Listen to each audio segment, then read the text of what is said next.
Greetings, coming back at you here again with another watch related topic.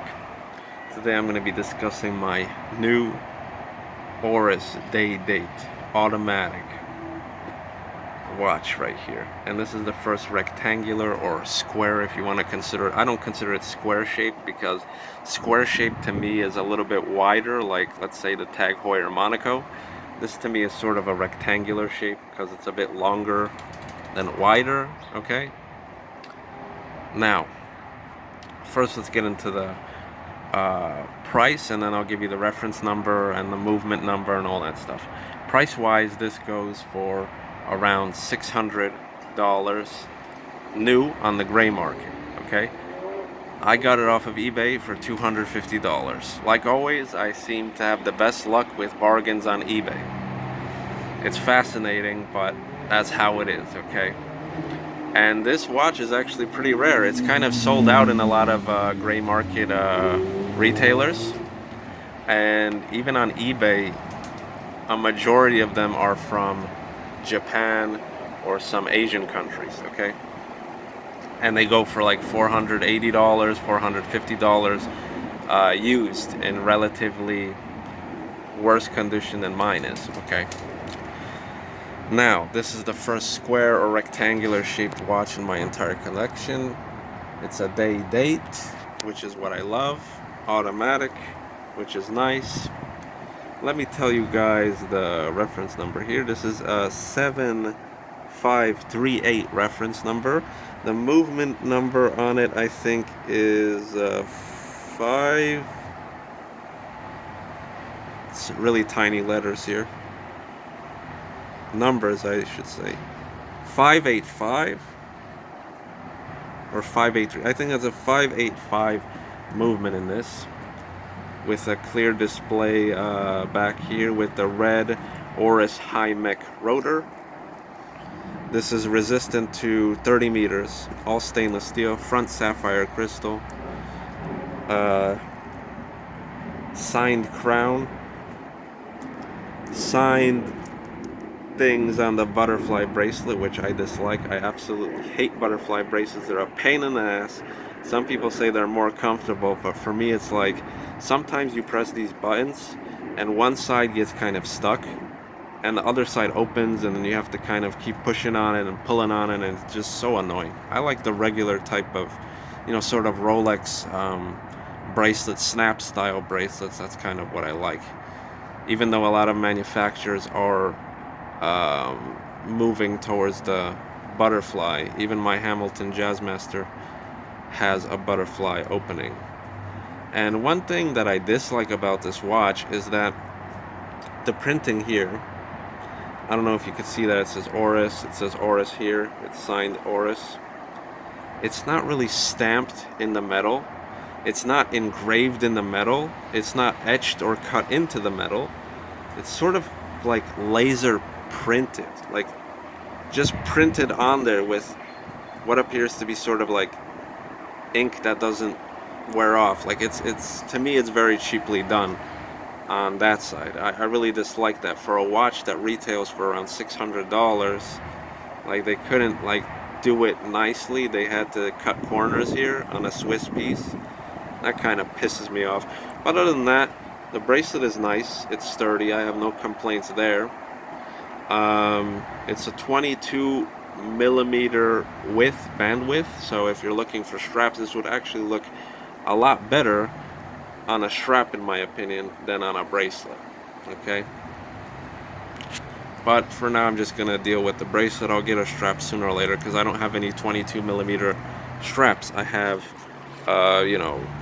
18 millimeter, 19 millimeters, 20 millimeters, 21 millimeters, I think, but I don't have a 22. Okay,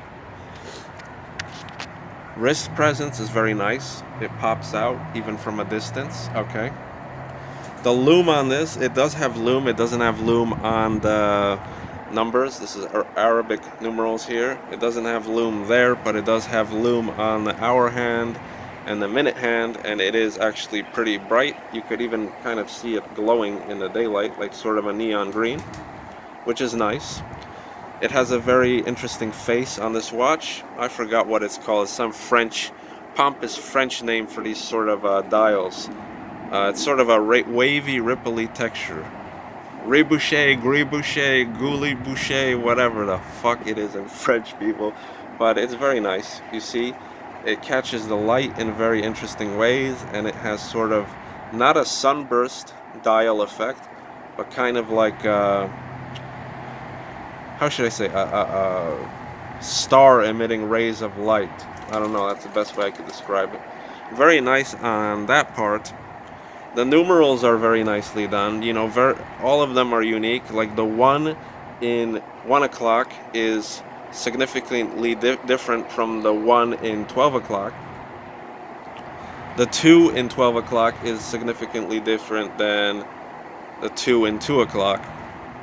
Let's see. The 6 is just kind of a 9 reversed. Or I should say, the 6 is just a 6 and the 9 is kind of a 6 placed sideways. Okay, no difference there. The 11 is nicely done because it has 2 1s, but the 1s are relatively unique opposed to the other numerals on this dial. It does not have indice markers, which really pisses me off, okay? But accuracy wise, it's just completely accurate, completely on point. If you're bothered by the lack of indices, then this probably wouldn't be for you. But I have some good news for you. There is another watch, I think the same one with indices in a different color, something like that. There is also another piece like this, a little bit bigger, a little bit more expensive, around $900 on the gray market new. It is an Oris, massive complications. It has a moon phase, it has a day and date feature, and I think it has a month feature. I'm not entirely sure on that, but I know it has a moon phase and a day and date for sure. Automatic movement, and it comes in, I think, black or sort of a grayish or silverish dial choices. 900 bucks, you know, so if it's really what you're into. If you're into the moon phase complications, which I kind of am, okay, it just makes the watch look more elegant. It makes the watch look more expensive, more complicated, obviously, more sophisticated. But 900 bucks is kind of a steep price, but in the grand scheme of things, you know, a square-shaped automatic watch, day-date feature, even for $600 for a Swiss piece, is a relatively good price. With the moon phase and all that other stuff, $900 is actually a really good price too, okay?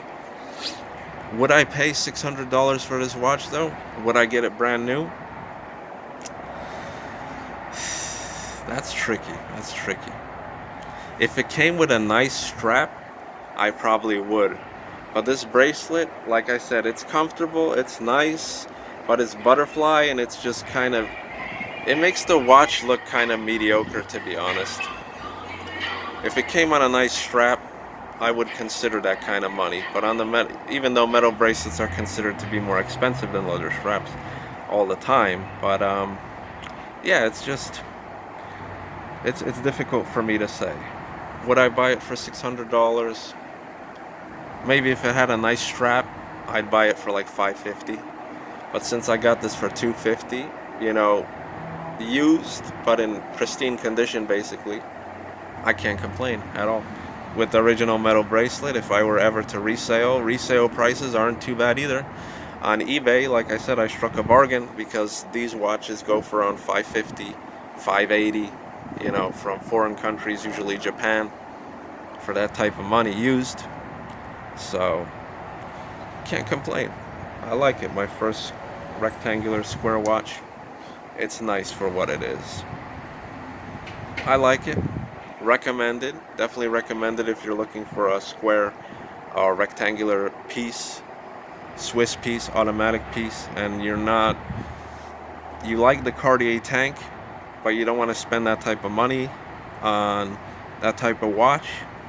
If you want a Swiss piece and you want this kind of case shape, can't go wrong with the Oris, because when I looked for square or rectangular shaped case watches, there's not really a good selection in automatic movements.